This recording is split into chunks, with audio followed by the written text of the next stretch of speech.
Hello friends, my name is Hemlata Sharma and this is about me. स्वागत है आपका इस यूट्यूब चैनल जिसका नाम है ब्रीफ कंसेप्ट्स फॉर यू। तो आज हम नेट दिसंबर 2019 पॉलिटिकल साइंस के कुछ क्वेश्चन सॉल्व करेंगे। इससे पहले भी हमने क्वेश्चन सॉल्व किए हुए हैं, तो उस वीडियो का लिंक मैंने डिस्क्रिप्शन में दे दिया है, आप वहाँ से जाके चेकआउट कर सकते हैं। तो स्टार्ट करते हैं। G.A. आलमंड के अनुसार सजातीय संस्कृति अपेक्षाकृत किसमें पाई जाती है, यानी कि इनमें से किसमें सजातीय संस्कृति पाई जाती है?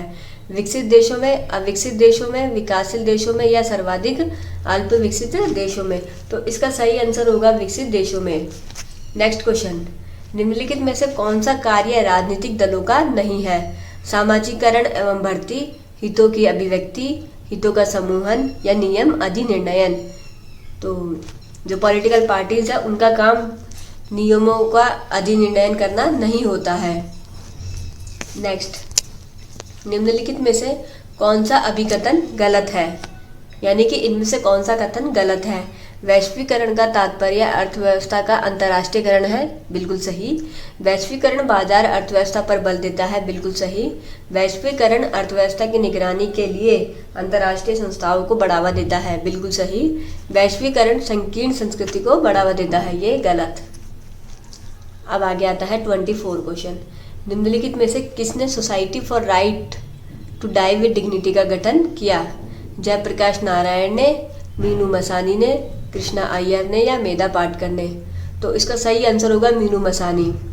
मीनू मसानी ने 1981 में मुंबई में society for right to die with dignity का गठन किया, तो जिसमें कि इच्छा मृत्यु की जो मांग है उसे स्पष्ट किया गया। और उस समय ये जो विषय था वो बहुत ज़्यादा प्रचलित नहीं था।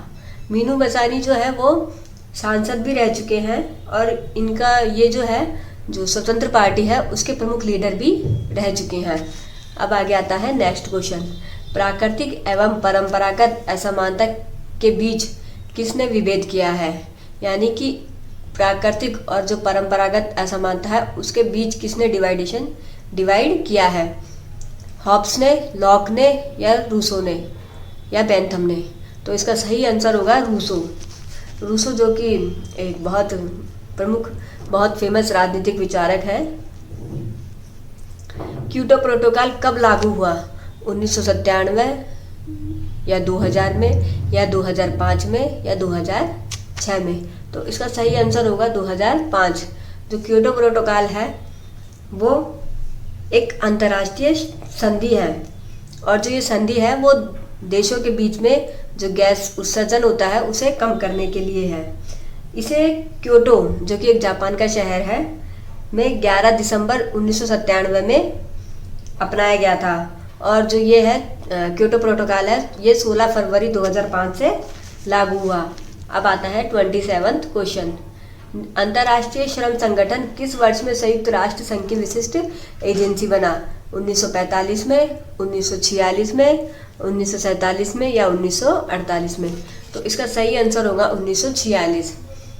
तो अंतर्राष्ट्रीय श्रम संगठन जो है उसका हेडक्वार्टर जेनेवा, जो कि स्विट्जरलैंड में है, स्थित है।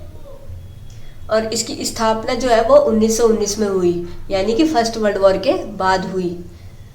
तो उस समय जो थी, उस समय ये लीग ऑफ नेशंस की संस्था, एजेंसी थी। और बाद में जब यूएनओ बना, संयुक्त राष्ट्र संघ बना, तो फिर ये उसकी एजेंसी बन गई। और इसका गठन जो है वो, इसका काम क्या है कि जो अंतर्राष्ट्रीय स्तर पर मजदूर वर्ग है उनके अधिकारों की रक्षा करना। अब आगे आता है नेक्स्ट क्वेश्चन। विधिक दृष्टिकोण से निम्नलिखित में से किसे सॉफ्ट लॉ कहा जाता है? पर्यावरण का अधिकार, विकास का अधिकार, स्वास्थ्य का अधिकार या निजता का अधिकार? तो इसका सही आंसर होगा विकास का अधिकार। यूनेस्को की स्थापना किस वर्ष में हुई? 1945 में, 1946 में, 1947 में या 1948 में? तो यूनेस्को की स्थापना 1945 में हुई। तो यूनेस्को जो है उसका जो हेडक्वार्टर है वो है पेरिस में, यानी कि जो कि फ्रांस में है। और जो इसका पूरा नाम है वो ये है कि संयुक्त राष्ट्र शैक्षिक, वैज्ञानिक एवं सांस्कृतिक संगठन। यूनेस्को एक जो यूएनओ है उसकी एजेंसी है और इसका काम विश्व धरोहरों को संरक्षण देने का है। नेक्स्ट क्वेश्चन, निम्नलिखित तिथियों में से किस तिथि को भारत संयुक्त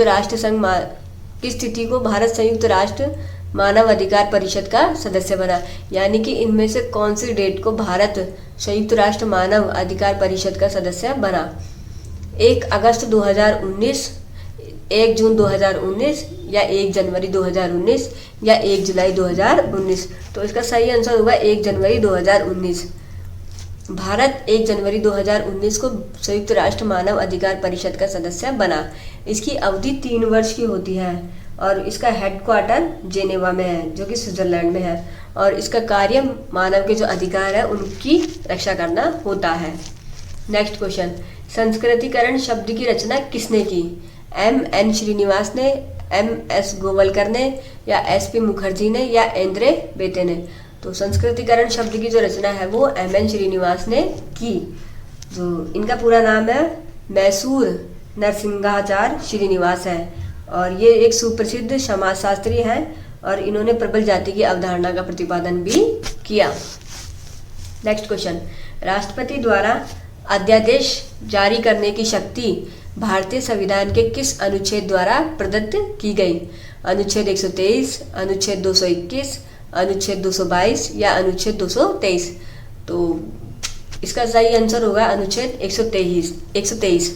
तो ये जो अध्यादेश का टाइम होता है वो 6 महीने होता है, यानी कि अगर एक बार अध्यादेश लाया जाता है तो वो केवल 6 महीने के लिए होता है, और अगर उसे दोबारा लागू करवाना हो तो फिर वो संसद में दोबारा जारी होता है और फिर वो पारित होता है। नेक्स्ट क्वेश्चन, राष्ट्रपति की शक्तियों के संबंध में निम्नलिखित में से कौन सा कथन सही है? वे क्षेत्रीय जोनल की परिषदों की बैठकों की अध्यक्षता करते हैं, या वे अंतर्राज्यीय परिषद के अध्यक्ष हैं, वे निर्वाचन आयोग की अनुशंसा पर अनुच्छेद 102 के अंतर्गत किसी संसद सदस्य को अयोग्य घोषित कर सकते हैं, या वे अपने विवेकानुसार राष्ट्रीय आपातकाल की घोषणा कर सकते हैं? तो इसका सही आंसर होगा वे निर्वाचन आयोग की अनुशंसा पर अनुच्छेद 102 के अंतर्गत किसी संसद सदस्य को अयोग्य घोषित कर सकते हैं। नेक्स्ट क्वेश्चन, किसने लोक प्रशासन को राज्य के कार्यों पर प्रयुक्त प्रबंधन की कला और विज्ञान के रूप में परिभाषित किया था? यानी कि किसने पब्लिक एडमिनिस्ट्रेशन को राज्य के जो कार्य है उनकी प्रबंधन की कला और विज्ञान के रूप में डिफाइन किया है? L.D. वाइट ने, H. साइमन ने या डी वाल्डो ने या पिफनर प्रेस्टस ने? तो इसका सही आंसर होगा डी वाल्डो। नेक्स्ट, संगठन में संचार प्रक्रिया का अनुक्रम है, यानी कि जो क्रम होता है वो कौन सा है? प्रेषक, संदेश, प्राप्तकर्ता, संकेतन। सेकंड, संदेश, चैनल, फीडबैक, संकेतन। प्रेषक, संकेतन, विसंकेतन, प्राप्तकर्ता। प्रेषक, संकेतन, संदेश, चैनल।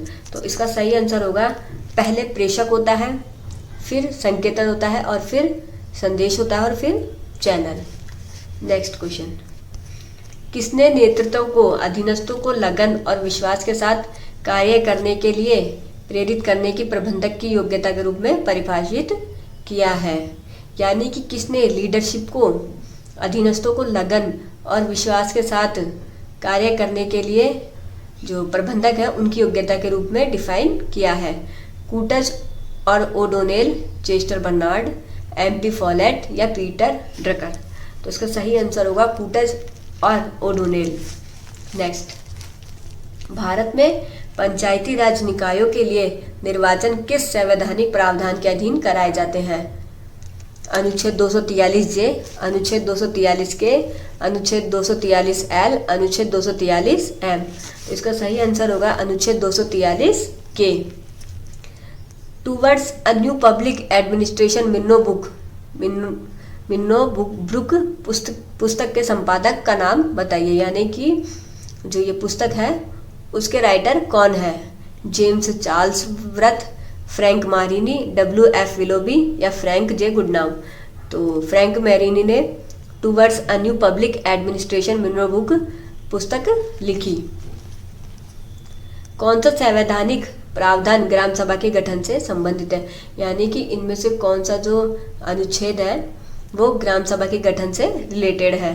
अनुच्छेद 243 ए, अनुच्छेद 243 बी, अनुच्छेद 243 सी, अनुच्छेद 243 डी। तो इसका सही आंसर होगा अनुच्छेद 243 ए।